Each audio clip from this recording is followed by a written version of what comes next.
What is open market operations and the money supply? Open market operations are way for central bank like Bangko Sentral ng Pilipinas to control much money in the economy. When increasing money supply, BSP buy government security, putting more money into the bank. While decreasing money supply naman is BSP sell security, government security, taking money out of the bank. Example in the Philippines is increasing money supply, BSP buys treasury bond from bank, giving them cash so they can lend more. For decreasing money supply naman is BSP sells treasury bond to taking cash so they lend less.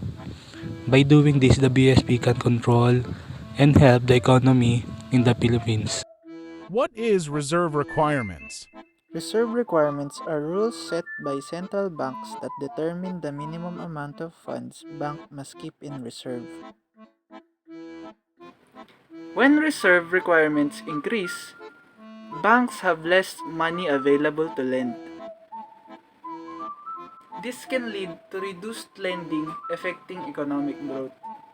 Conversely, when reserve requirements decrease, banks can lend out more money.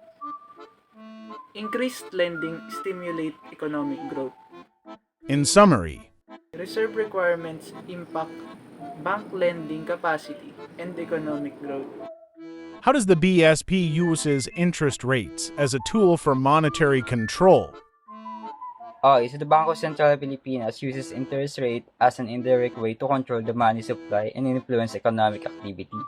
So they don't directly set the interest rate that the banks charge to consumer and businesses, but rather they influence through the monetary policy rates that target the surge repurchase or RRP rate.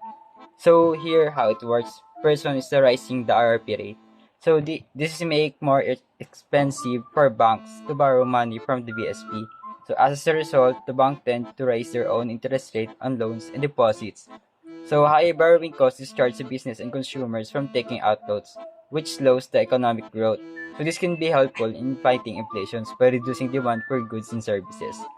So another one is lowering the RRP rate.